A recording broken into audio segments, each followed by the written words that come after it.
முன்னாள் அமைச்சர் செந்தில் பாலாஜி தொடர்பான ஜாமீன் மனு நாளைக்கு ஒத்திவைக்கப்பட்டிருக்கிறது. இது தொடர்பான கூடுதல் விவரங்களை வழங்குவதற்காக செய்தியாளர் கிருஷ்ணமூர்த்தி இணைப்பில் இருக்கிறார். வணக்கம் கிருஷ்ணமூர்த்தி, விவரங்களை பதிவு பண்ணலாம். வணக்கம். முன்னாள் அமைச்சர் செந்தில் பாலாஜி ஜாமீன் கோரிய வழக்கானது உச்சநீதிமன்றத்தில் இன்றைய தினம் விசாரணைக்காக எடுத்துக் கொள்ளப்பட்டது. நீதிபதி அபய சோஹா தலைமையிலான அமர்வில் இந்த விசாரணையானது நடைபெற்றது. தொடர்ந்து வழக்கை விசாரணைக்கு எடுக்க விடாமல் செய்யும் வேலைகளைத்தான் அமலாக்கத்துறை செய்து வருகிறார்கள் என்று 7 முறை அவர்கள் இப்படி வெறுமனே ஒத்திவைக்க கோரிக்கை வைத்திருக்கிறார்கள் என்று செந்தில் பாலாஜி தரப்பில் முதலாவதாக வாதங்கள் வைக்கப்பட்டது. பின்னர் செந்தில் பாலாஜி ஜாமீன் வழக்கு சிறு இடைவெளிக்கு பிறகு தொடங்கிய போது அமலாக்கத்துறை சார்பாக வாதங்கள் முன்வைக்கப்பட்டது. அப்போது பென்டிரைவ் எங்கு கைப்பற்றப்பட்டது என்பது குறித்து அமலாக்கத்துறை ஆவணங்களை விவரித்து வருகிறது என்றும் இந்த அறிக்கையில் பென்டிரைவ் குறித்த தகவல் எதுவும் உள்ளதாக அமலாக்கத்துறை தரப்பில் வாதங்கள் வைக்கப்பட்டது. அது எப்போது கிடைத்தது, கைப்பற்றப்பட்ட போது அதில் என்னென்ன தகவல்கள் இருந்தது என்பதும் அந்த தகவலில் உள்ளது என்றும் தெரிவித்தார்கள். இந்த தரவுகள் அமலாக்கத்துறை மனுவில் உள்ளதாகவும் தமிழ்நாடு அரசு தடயவியல் அறிக்கையை அமலாக்கத்துறை வாசித்து வருகிறது என்று தெரிவிக்கப்பட்டது. செந்தில் பாலாஜி தரப்பு கூறுவது போல சிஎஸ்ஏசி மற்றும் சிஎஸ்ஏசி எக்ஸலன்ஸ் ஃபைல்கள் இருவேறு அல்ல என்றும் அவை ஒரே ஃபைல் தான், அடிப்படை தொழில்நுட்பம் தெரிந்தவருக்கும் இது புரியும் என்றும் இது கீழமை நீதிமன்றத்தால் வழங்கப்பட்டது என்று அமலாக்கத்துறை தரப்பில் வாதங்கள் வைக்கப்பட்டது. குறிப்பாக எக்ஸலன்ஸ் என்பது ஃபைலின் எக்ஸ்டென்ஷன் மட்டுமே என்றும் அதில் புதிய ஃபைல் எதுவும் இல்லை என்று அமலாக்கத்துறை தரப்பில் வாதங்கள் வைக்கப்பட்டது.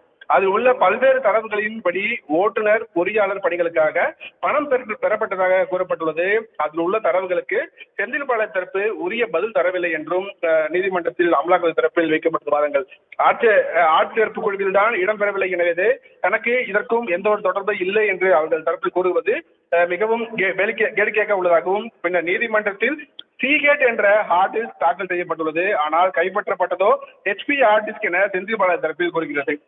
அப்போது நீதிபதிகள் செந்தில் பாலாஜி தரப்பானது அதில் உள்ள தரவுகள் முன்னர் கைப்பற்றப்பட்ட போது அதில் இல்லை என கூறுகிறது என்று நீதிபதிகள் தெரிவித்தார்கள். அமலாக்கத்துறை தரப்பில் கணக்கில் காட்டப்பட்டுள்ள 68 லட்சம் தன்னுடைய MLA சம்பளத்தில் இருந்து வந்தது என்று அவர்கள் தரப்பில் கூறுகிறார்கள். ஆனால் அது சம்பளத்தில் வந்தது இல்லை என்றும், ஆனால் பின்னர் தன்னுடைய கருத்தை மாற்றி விவசாய வருமானம் என கூறியிருக்கிறார்கள். தேர்தல் படிவத்திலும் விவசாய வருமானம் என்றுதான் கூறப்பட்டுள்ளது என்று அமலாக்கத்துறை தரப்பில் வாதங்கள் வைக்கப்பட்டது. MLAக்கள் உச்சநீதிமன்ற நீதிபதிகளை விட அதிக சம்பளம் பெறுகிறார்களா என்று நகைச்சுவையாக நீதிபதிகள் கேள்வி எழுப்பினார்கள். அப்போது தமிழ்நாட்டில் MLAக்கள் எவ்வளவு ஊதியம் பெறுகிறார்கள் என்ற ஒரு கேள்வியும் நீதிபதிகள் முன்வைத்தார்கள்.